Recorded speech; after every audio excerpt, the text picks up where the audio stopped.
Em novembro, o Cotai Project vai lançar um ecossistema financeiro global completo. Wallet, Exchange, Gateway, Marketplace e Betting.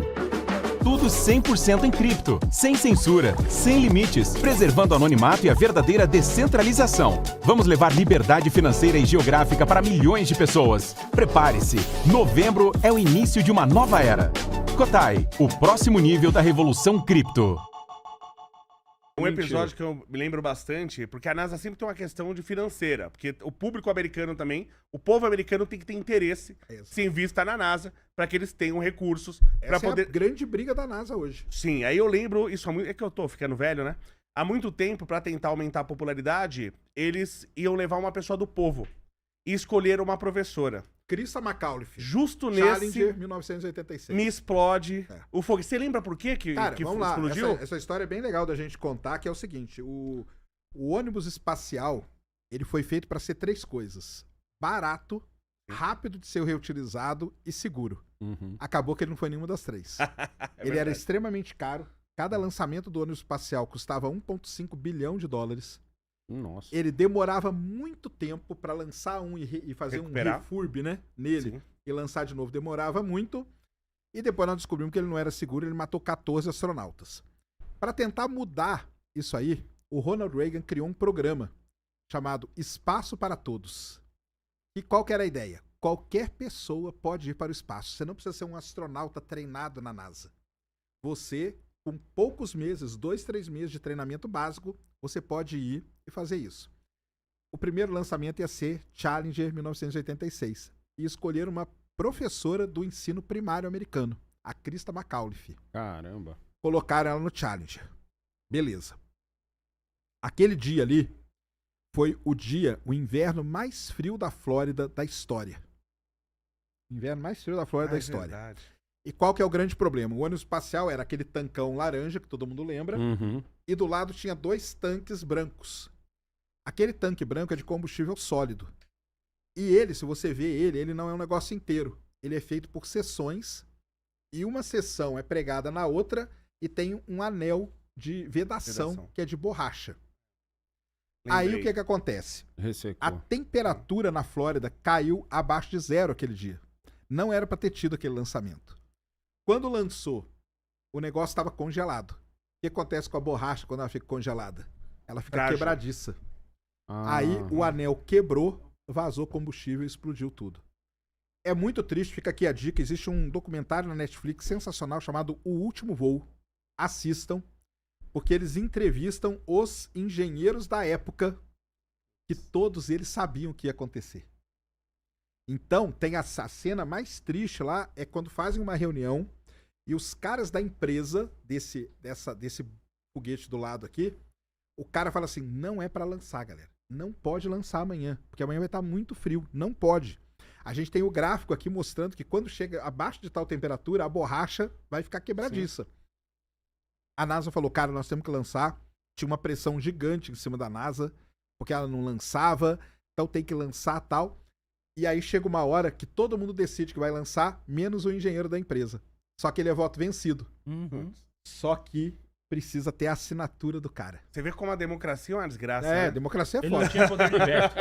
Ele não tinha poder de veto, mas o pior de tudo, cara, ele tinha que assinar o papel. Mesmo sabendo que ia dar problema.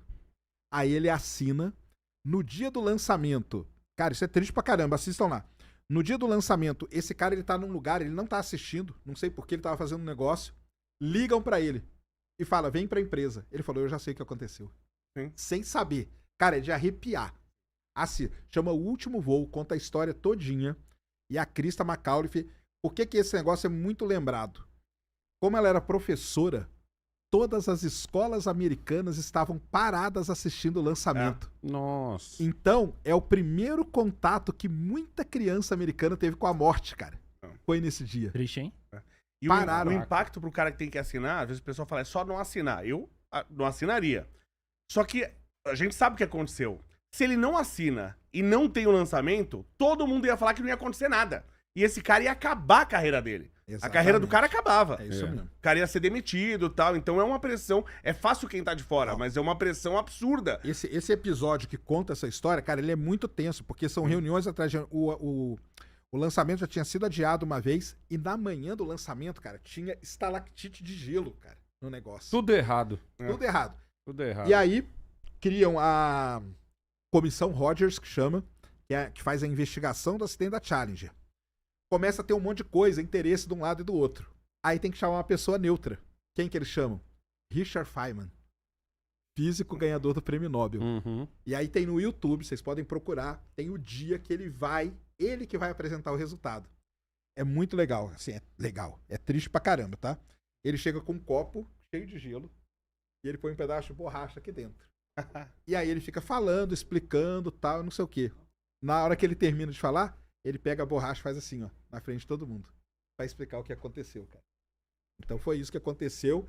É um dos acidentes. E tem uma outra coisa. Cara, tem várias coisas nesse acidente. Quando explode, os dois foguetes do lado, eles continuam um tempo ainda.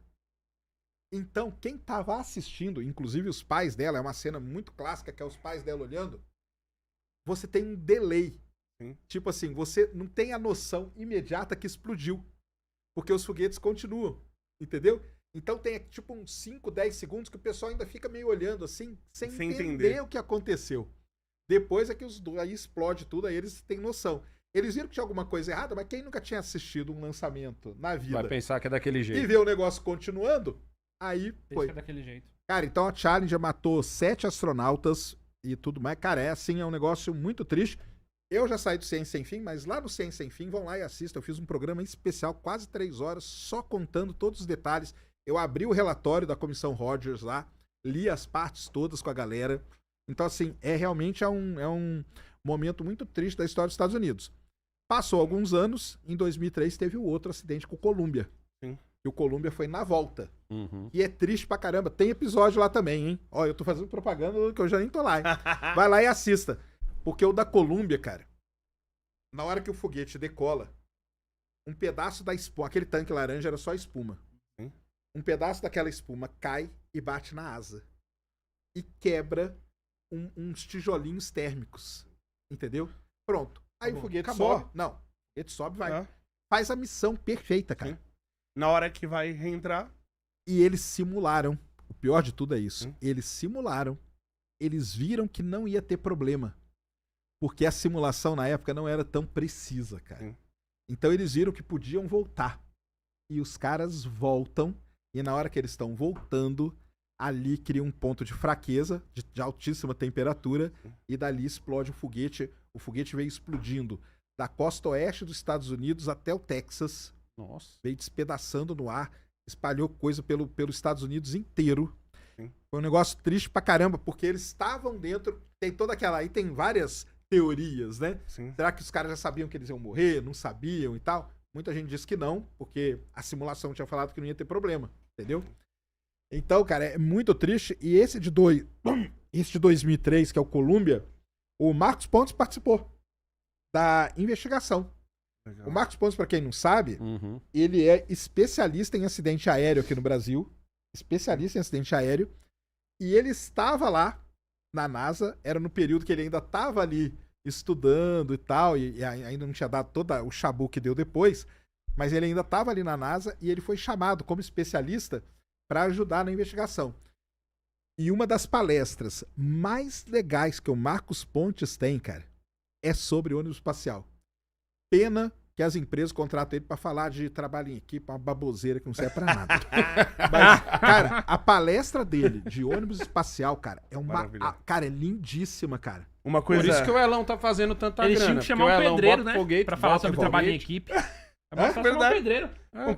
Um técnico de O sucesso futebol. do Elão tá aí. O sucesso do Elão tá aí. Mas uma coisa curiosa, esse que você falou da borracha, né? E tem alguns conhecimentos que parecem simples e as pessoas acham que a gente sempre soube, que a ciência sempre dominou isso. Isso não é verdade. Então a gente fala que os materiais, ele tem, quanto a impacto, ele tem 2 comportamentos. Ou frágil ou ele é dútil. Ou ele absorve, ele deforma e absorve o impacto, ou ele quebra. Né? Ele tem esses 2 comportamentos. Todo material, basicamente, conforme você diminui a temperatura, ele diminui a energia que ele absorve em impacto. Todo o material vai diminuindo a temperatura, vai diminuindo a energia. Um dos raros materiais que ele vai diminuir a temperatura e a absorção de energia faz assim, despenca do nada. Um dos raros materiais que fazem isso é um material que é praticamente o material metálico que a gente mais produz neste planeta, que é o aço. Ele chega um pouco abaixo de 0 graus, ele despenca, que é o que a gente chama de transição frágil-dútil, né? Ele despenca a absorção de energia e ele quebra. E a gente faz uma coisa na ciência, o Sérgio sabe muito bem disso, que é interpolação. Isso. A gente usa dados que a gente conhece para estimar o que a gente não conhece. Então os caras foram analisando o aço, ele vai perdendo tanto de absorção com cada grau que perde. Ah, legal. Quando tiver menos 5 graus, ele absorve tanto. Eles não sabiam da transição frágil-dútil. E foi isso que afundou o Titanic. O Titanic, ele era para ter absorvido a energia do impacto no iceberg. Só que eles não sabiam que existia essa transição. E uma pequena porcentagem, por exemplo, de níquel, jogaria essa transição lá para menos 20 graus. E não teria afundado. Liga, né? Isso. Liga, né? Mas não se sabia disso. E faz pouco mais de 100 anos, né? 1912. Mas o pessoal acha, não, mas isso aqui da borracha qualquer idiota sabe. Não é assim. Não é assim. A Zica é descobrir no momento do lançamento. E o pessoal da empresa, é muito legal o documentário. De novo, assistam lá. E assistam o meu programa também, tá? Porque eu ponho o gráfico lá na tela também. O pessoal da empresa tinha o gráfico. Esse gráfico aí, eles mostram várias e várias vezes, entendeu? A temperatura caindo e aonde que a borracha passa de absorver para quebrar, entendeu? E aquele dia, exatamente aquele... E o negócio foda é o seguinte, cara. Se fosse no dia seguinte, tava tudo bem, porque no dia seguinte já tava quente, já tinha sol, já tinha tudo, cara. Então o problema são os burocratas, como sempre. Cara, ali foi porque o cientista chega e diz assim, ó, gráfico tá aqui. Aí o burocrata diz, mano... Eu que decido. Isso mesmo. Como é que aquela menina... Você lembra de uma menina que foi num debate? Acho que foi até no Redcast isso aí. Que o cara falou... Ah, mas isso aqui são os dados. São fatos. E são fatos. Ela falou, eu não acredito nos seus fatos. Ela fala, eu discordo dos fatos. Eu discordo dos fatos. Foi aqui, não foi? Né? Não foi aqui? Não, isso daí, esse canal nem tem mais conteúdo, nem faz mais nada. Foi o Spotnik. Isso, pode crer. Spotnik. O lance é esse, cara. Você fica claro no documentário lá, obviamente, que o problema foi a burocracia mesmo. A burocracia que matou a galera. O burocrata Tinha que lançar, cara, um dia mais. Mas a pergunta é: alguém foi preso? Não. Porque a culpa é do burocrata, por isso ninguém foi morre preso. Pra gente pra caramba.